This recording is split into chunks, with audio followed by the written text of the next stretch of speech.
Сыны Зари Манвантары – это чистые сознания? Можно ли их назвать энергетическими центрами? Сыны Зари Манвантары, безусловно, чистые.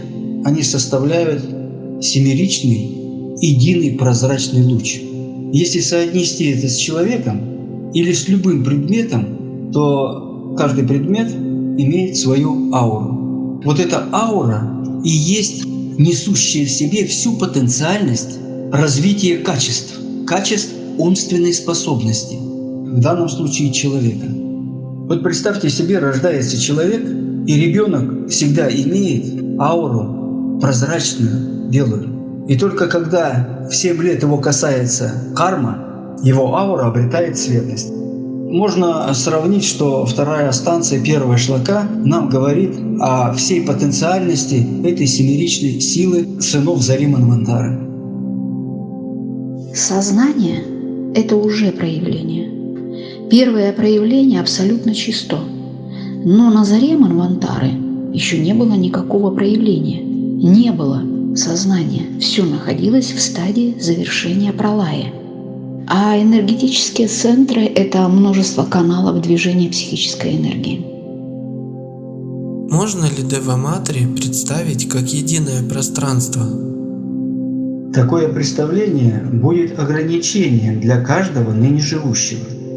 Ибо как можно представить себе безграничность, беспредельности, пока сам не стал бессмертным? Дева-матри, как корень мира, не есть единое пространство. Оно находится в едином пространстве. Само слово «завершение» подразумевает какую-то остановку. Это остановка в сознании? Нет остановок как таковых, ибо жизнь вечна, и дыхание нельзя остановить. Продолжительность вечного дыхания не имеет ни начала, ни конца. В этом она и вечна.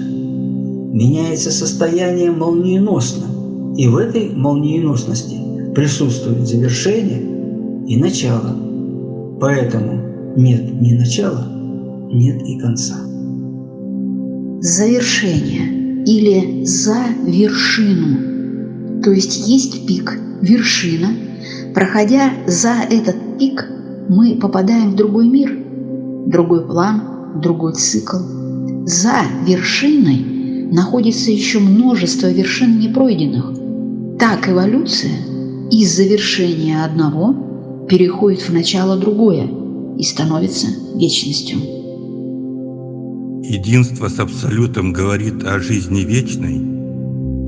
Единство предполагает созвучие. Пример, как с оркестром, который настраивается камертоном, так и мысль вселенская – камертон для мыслителей, которые настраивают себя или дисциплинируют свой ум для выражения качеств божественных. В этом и происходит созвучие безличностное с божественностью или с божественной индивидуальностью, слияние с мыслью эволюционной. Абсолют не имеет никаких атрибутов, даже вечности или единства. Как только появляется атрибут, появляется тень Абсолюта, но не сам Абсолют. Елене Петровне Блаватской задают вопрос, не является ли майя аспектом Абсолюта. На что она отвечает: Абсолют никогда не может быть дифференцирован. Майя есть проявление, Абсолют не может быть проявлен. Он может быть только отражен, то есть иметь тень, которая периодически излучается из него, но не им. И тогда возникает такой вопрос: кем же излучается тень? Что же тогда дифференцируется, а что отражается, если Абсолют остается Абсолютом? Тень не излучается. Отражение излучения в Абсолюте происходит импульсом необходимости или дыханием вечной жизни. Вдох вбирает аромат жизни, а выдох излучает в пространстве абсолютном, создавая тень своего отражения, а не самого себя. В этом случае можно обратить внимание на то, как все вещи отражены в зеркале. вы и вещи не есть то, что отражено, ибо это тень, как молния, а вспышка в этой молнии порождает тень теней или майю. Тень – отражение Абсолюта, как периодичность, излучаемая из него, а сам Абсолют неизменен. Это дыхание Абсолюта. Дыхание дает импульс для дифференциации пространства, а Абсолют остается неизменным. Дыхание и являет эту тень периодичности, вдох и выдох. То и другое конечно, Абсолют бесконечен. Состояние недвойственности – это главное для этой шлоки? На плане духов форм все едино. Об этом говорит 3 станции и все третьи шлоки станций, включающие первую шлоку, вторую шлоку, в третьей, ибо это то, что есть и не есть, небытие и бытие, беспричинная причина всего, становящаяся причиной для осознанности. Шлока первой и второй станции говорит о неделимой субстанции, о едином источнике космического сознания. То, что не имеет второго, и есть неделимая субстанция. Один из 3 ключевых моментов данной шлоки – состояние недвойственности или неделимости. Интересная идея, что стадия завершения пралаи соответствует стадии проявления манвантары. В этом и есть вечность. Вечность во всем. Но в этой вечности жизни присутствует равномерное дыхание самой вечности, что и является ритмом. И этот ритм в продолжительности самой вечности. Для нашего сознания это определяет время циклом ритма в движении. Вечность в каждой из стадий и пралаи, и манвантары. А соответствие периодов завершения пралаи и начала манвантары говорит только о том, что нет полного завершения, есть постепенное растворение и начало нового. Как сказали на семинаре, ключевой момент – это состояние троих. И шлока 1-2 станции определяет это состояние первого импульса дифференциации.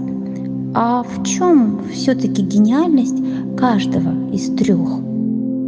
Гениальность каждого из 3 в том, что когда они едины, то нумен духа, зерно духа, имеет возможность к проявлению, и только материя готова его принять, то нумен становится феноменом.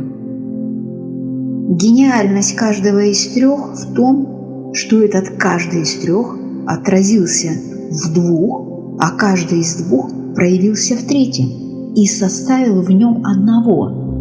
Гениальность – это явление трансформации первого и второго в 3 или проявление единого состояния. И после того, как это состояние стало единым, гениальность этого одного целого, каждого из 3, и есть, когда сущность стала единой.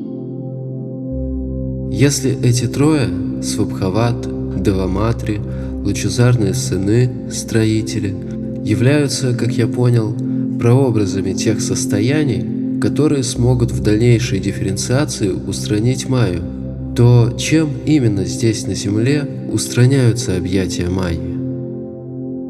Чтобы выйти из состояния майявического, то есть майи, человек должен уничтожить свои затемнения души, то есть снять все покровы со своего сознания, которые обусловлены теми мирами форм, которые являются лишь только проводниками вот этих 3 основных сил, которые составляют зерно духа. Значит, через дисциплину, через самоотречение мы тем самым в своем незыблемом устремлении способны достичь этого состояния паранирваны. Ибо паранирвана и есть освобождение от майи. Эти 3 Свабхават, Деваматри, лучезарные сыны, в своем единстве соответствуют Атме.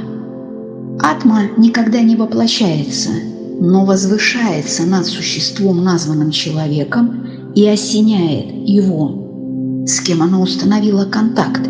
В этот момент объятия Майя устраняются. Что может способствовать осенению Атмы? Первое – это постоянная готовность или ритм, что способствует здоровой психической энергии, которая влечет непрерывность, одно из главных состояний этой тончайшей энергии. Второе – это искренность, которая переводится с санскрита как «без воска» или «чистый мед». Третье – это воображение, которое есть накопление действительности. И четвертое – дхамма – проявление энергии сад, которое очищает падение души.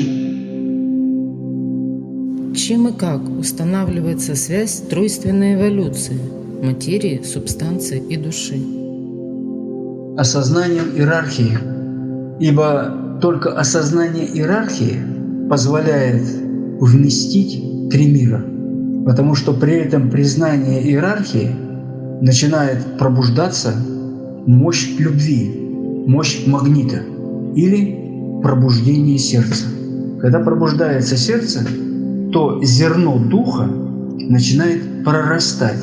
Оно прорастает нашим устремлением, потому что огненная природа при своей трансмутации всегда устремлян этот огонь пламени вверх. И вот от таким устремлением вверх мы способны жить тремя мирами, а в четвертом проявлять идею вселенской мысли. Тем самым мы уподобляемся сынам зари Манвантары, становимся строителями Вселенной. Связь тройственной эволюции материи, субстанции и души устанавливается проявлением новых форм во всем, или, по-другому, одолением повседневности. Одоление повседневности есть почитание высшего мира. Получается, что связь тройственной эволюции устанавливается почитанием высшего мира. Как понять фразу в комментариях к станции 2 шлаке 1? Только после дифференциации 7 лучей и после того, как 7 сил природы возьмут их в свои руки и поработают над ними, они станут либо краеугольными камнями, либо отвергнутыми кусками глины. Что это за 7 сил природы? 7 сил природы, они используют свою силу мудрости и разумности для того, чтобы материя или форма начала мыслить и развивать свою интеллектуальность. И в этом смысле, в зависимости от этой интеллектуальности, и становится либо глиной, либо краеугольным камнем. Это в зависимости от способности мыслителя. Если глиной, то только логическое какое-то мышление. А если краеугольным камнем, то как кристалл действительность отражает. И это философский склад ума. И вот если материя так научается мыслить, то в этом и есть развитие материального мира. В этом и есть выражение той потенциальности эволюционной мысли, с помощью которой человек, созвуча с этой мыслью, строит Вселенную. 7 сил природы как принцип творения. Все начинается со звука. Звук, дойдя до сферы отражения, строит 12 сфер. Далее он отражается и начинает создавать нашу Землю. Но от момента первой проекции и до нижайшей точки звук творит 7 планов или 7 небес. Ведь звук концентрирует эманации иных миров, а не только эманации слова, ноты, цвета, запаха, света. Ведь один звук может многое поведать, ибо он является отражением числа своего пространства. Число – внутреннее полное понимание, а его отражение содержит полную информацию о своем мире. 7 сил природы как принцип творения 7 основных тонов. 7 основных тонов – это 7 белых клавиш и 5 полутонов, 5 черных клавиш. Их соединение 7 и 5 или отражение в 12 есть их сочетание, которое и создает гармонию звука. Если мы принимаем и используем эту гармонию звука, то мы становимся краеугольным камнем, в котором бесконечна эта продолжительность преобразования звука во множественности. Если мы не принимаем эту гармонию, то звук не будет продолжительностью, а останется куском глины. Если цвет и звук могут преображать, перестраивать и даже уничтожать последствия причин, порожденных на других планах, то как воздействует это на человека? Как мы можем применить эту формулу для своего совершенствования? Звук и цвет – суть причины и следствия. Каков звук, таков и цвет. Начнем с внешнего звука. И если мы грубыми звуками удовлетворяем свой слух, то цвет нашей ауры ярко-ядовитый. Но если звук гармоничный, с переливами, вводящий в восторг и радость, то и цвет ауры нежный и с множеством оттенков прозрачности. Выбор за вами, ибо свободная воля уважаема. Цвет и звук преображают, перестраивают и уничтожают последствия причин. У радуги нет плотного алого или черного цвета. Надобно утончать цвета или явить красоту созвучия сиянием своего сознания. Как есть два вида людей, один предпочитает пользоваться трудом других людей, а вторые любят сами достигать. Вот надо полюбить самим достигать звука и цвета и наполняемости своего мира прекрасным сочетанием и отражением в 12. Как только 12 соединится в своем отражении вместе, проявится 13 или внутренняя сила, или врата, которые символизируют эту силу, и открывается сердце, а оно начинает звучать этим переливом множественности прекрасного звука и цвета. Так мы сами достигаем совершенства. Ведь низшая природа, она должна быть открыта во всех ее проявлениях, осторожно подчинена высшей. От нее не надо избавляться, ее нужно трансформировать. Чем? Преображением, утончением цвета и звука своего собственного сознания. Как прекрасно звучит, что 3 ключа – это любовь, красота и знание. Но что значит сохранить прозрачность каждого из них? Честно и искренне принять свою судьбу и идти по жизни рука об руку. И это придает сил для преодоления препятствий, ибо все в нас. А судьба или карма предоставляет все возможности при доверии к себе. Тогда 3 ключа не метафора, а состояние в любви, красоте и знании. Есть силы проникновенности и прозрачности, ясновидения сущности и проникновения в сущность вещей. Сохранение прозрачности любви, ее высшего состояния, любви безусловной. Когда рождается такая любовь, то никакая условность на нее не действует. Прозрачность красоты в ее проницаемости и проникновенности в каждое явление нашей жизни. Прозрачность знания – вечная сущность единого. Прозрачность – это внутреннее, непрерывное состояние звучания аума, которое при сохранении даст силу проникновения в любой мир. Прозрачность каждого из 3 ключей – любви, красоты и знания – сохраняется отражением в 2 и проявлением одного целого в каждом 3, то есть возникновение, проникновение, единение или исчезновение тени. Когда тень сойдет с твоего лика, и засияешь ты вновь, сказал лучезарный сияющему лику.